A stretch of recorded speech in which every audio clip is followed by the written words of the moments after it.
Video ini membahas diabetes mellitus tipe 2.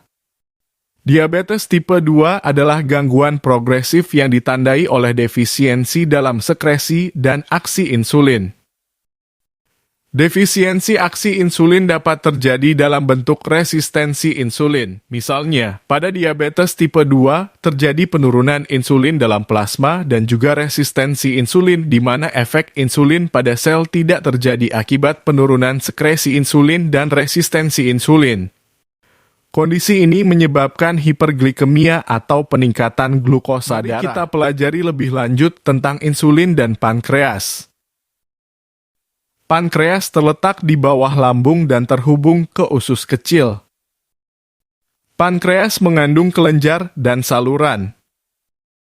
Ada dua bagian utama pankreas, sel eksokrin yang melepaskan enzim untuk pencernaan dan kumpulan sel endokrin yang disebut islet Langerhans. Islet Langerhans mengandung sel-sel beta yang menghasilkan insulin. Insulin adalah hormon penting yang memiliki banyak efek pada tubuh. Target utama insulin adalah otot rangka, hati, dan jaringan adiposa atau lemak. Fungsi utama insulin adalah menyimpan energi. Pada otot rangka dan jaringan adiposa, insulin meningkatkan penyerapan glukosa dan glikolisis untuk penyimpanan energi. Pada hati, insulin memengaruhi berbagai proses, termasuk glikolisis, sintesis protein, dan lipogenesis.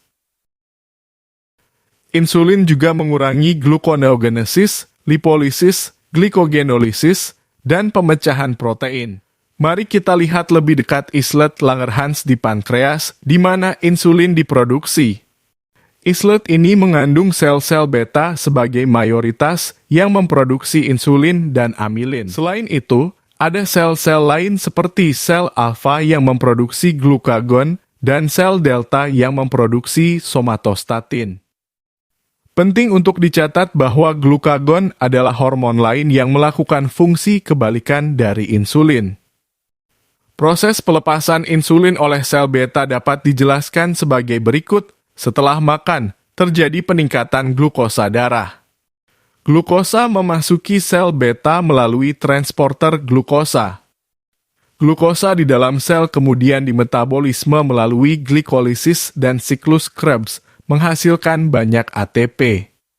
Penyertaan ATP menciptakan gradien negatif dalam sel. Peningkatan ATP memicu kaskade depolarisasi dalam sel, menyebabkan pelepasan insulin.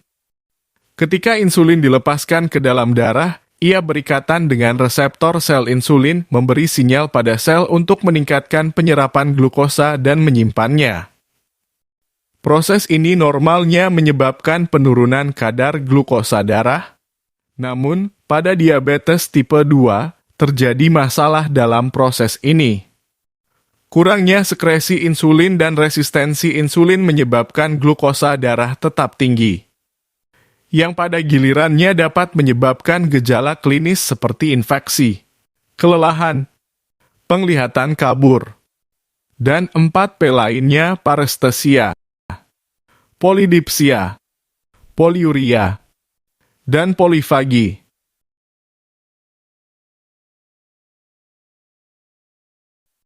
Faktor risiko diabetes termasuk usia tua, obesitas, riwayat keluarga, penyakit kardiovaskular lainnya, diabetes gestasional, dan sindrom ovarium polikistik.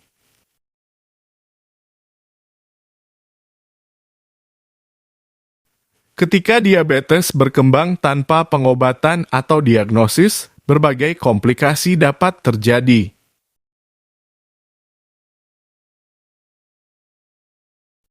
Ini dapat dibagi menjadi komplikasi mikrovaskular dan makrovaskular.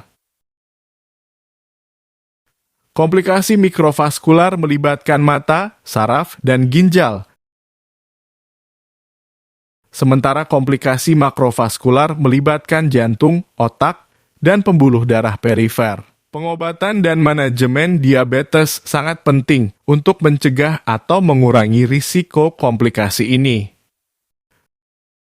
Secara patofisiologi, perubahan vaskular dalam diabetes melibatkan aterosklerosis, arteriosklerosis, dan peradangan. Aterosklerosis melibatkan penumpukan plak di pembuluh darah, sementara arteriosklerosis melibatkan disfungsi sel endotel dan otot polos pembuluh darah. Peradangan menyebabkan peningkatan permeabilitas pembuluh darah, memungkinkan monosit dan LDL low density lipoprotein melewati yang kemudian menyebabkan aterosklerosis. Dalam kondisi ini, reaktif oksigen berlebihan, aktivitas protein kinase C, dan faktor pertumbuhan meningkat menyebabkan kerusakan metabolik dan inflamasi. Akhirnya, ini dapat menyebabkan perubahan vaskular yang mengarah pada komplikasi mikro dan makrovaskular yang terlihat pada diabetes. Diabetes tanpa pengobatan dapat menyebabkan ketoasidosis diabetik, keadaan hiperosmolar, dan hipoglikemia. Ini adalah kondisi yang berbeda namun saling terkait. Ketoasidosis diabetik terjadi karena insulin tidak berfungsi, sehingga asam lemak dipecah dan badan keton dilepaskan ke darah, meningkatkan keasaman darah. Hiperosmolaritas terjadi karena kelebihan glukosa dalam darah dikeluarkan melalui urin, menyebabkan dehidrasi. Hipoglikemia terjadi karena kadar glukosa darah yang rendah. Semua kondisi ini dapat terjadi karena kelainan pada jalur insulin dan perubahan metabolisme pada diabetes. Oleh karena itu, pengelolaan diabetes melibatkan pemantauan kadar glukosa darah, pengaturan pola makan, penggunaan obat-obatan, dan perubahan gaya hidup untuk mengurangi risiko komplikasi.